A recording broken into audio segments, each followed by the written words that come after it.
한국교회 공동체와 맹신자들에 의해 죽어버린 주기도문을 살려보자는 염원과 진솔하게 읽고 깊이 생각하면서 삶으로 고백되어야 할 맹세 없이 주문이나 찬송의 한 구절로 적당히 전락되어 버린 것에 대한 안타까운 몸부림이 있습니다.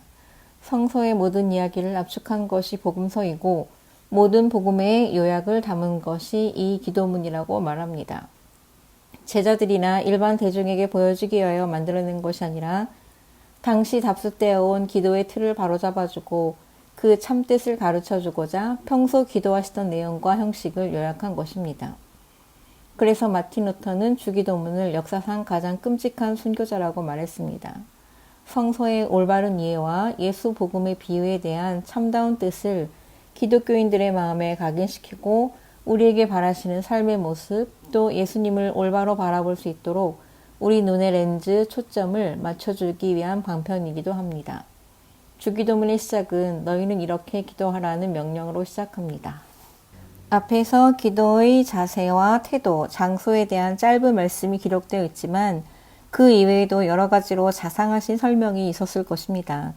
일반 문맹자 서민들을 대상으로 행하신 설교이었으며 당시 히브리어로 작성된 유대교 기도문 쉐마나 테필라의 난해함과 사람들이 사용한 아람어 기도문인 카디시는 단지 앞뒤의 송영문으로 사용되고 있으니까 전통적으로 가져왔던 기도에 대한 개념을 새롭게 정의하신 것을 이렇게라고 말씀하신 것입니다.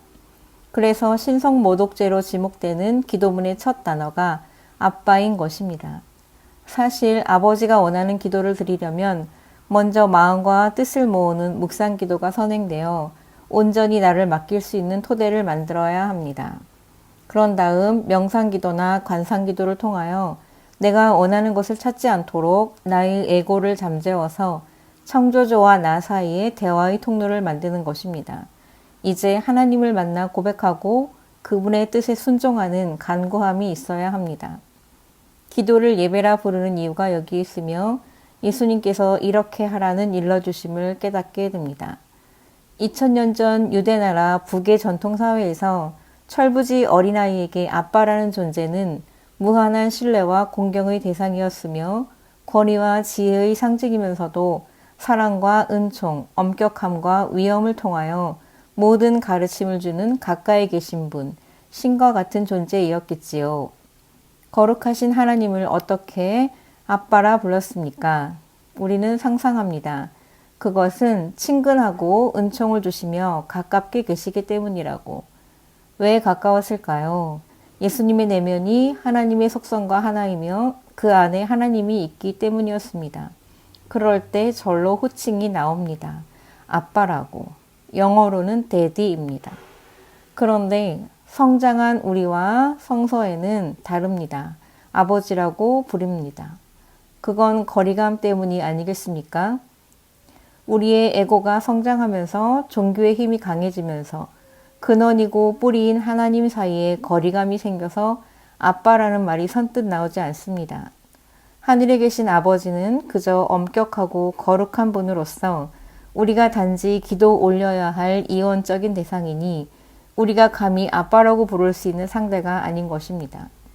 그렇게 위대하고 거룩하셔서 하늘 가장 높은 곳에 계신 창조주를 예수는 아빠라 불렀으니 굉장히 파격적이고 혁명적이어서 실제 유대 지배계층에서는 첫째 안식일을 어긴 죄와 둘째 아빠라 부른 신성모독죄로 예수님을 죽입니다.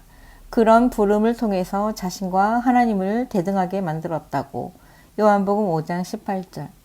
그런데 예수님은 제자들과 군중들에게 기도를 가르치실 때 당신의 기도문을 그대로 전했습니다. 예수님의 눈에는 하나님은 자신에게도 아빠이시고 제자들에게도 아빠이셨습니다. 다시 말해서 우리 모두에게 아빠이십니다. 그 이유는 하나님이 인간을 지을 때 신의 속성을 우리 모두에게 불어넣으셨기 때문입니다. 하나님의 DNA가 우리 안에도 흐르고 깃들어 있기 때문에 하나님은 모든 이에게 아빠이십니다. 기도는 신의 의지를 확인하는 길인 동시에 신의 의지를 물어가는 끊임없는 과정이라고 합니다. 기도가 무엇이냐고 신께 묻는다면 신은 다음과 같이 우리를 일깨워 줄 것입니다. 그것은 바로 너희 안에 나를 깨우는 것이며 너희 안의 나와 만나는 것이고 너희 안의 나와 하나 되게 하는 길이란다. 너희가 내면 깊숙이 골방으로 들어와 나와 단둘이 만나 기쁨의 대화를 행복한 만남을 서로 하나 될 수 있음을 확인하여 온전하게 융합될 수 있게 자리를 마련하는 것이란다. 지금까지는 너희들의 하소연이나 푸념들, 소원, 원망, 욕심 가득 찬 청탁들을 쏟아내며 울부짖는 소리만 들어왔단다. 나를 그저 너희들의 고민 해결사나 심부름꾼으로 전락시켜버렸구나. 또 나를 위한다고 우상화시켜 뒷방 노인네처럼 만들어버렸구나. 기도는 나를 만나기 위한 빛의 길을 안내해주는 인도자란다. 그러니 나의 사랑하는 참 자녀가 되려면 기도로 본래의 자리를 되찾고 능력을 회복하여 너의 자리를 천국으로 만들어 나와 함께 동행하여야 한단다. 아멘.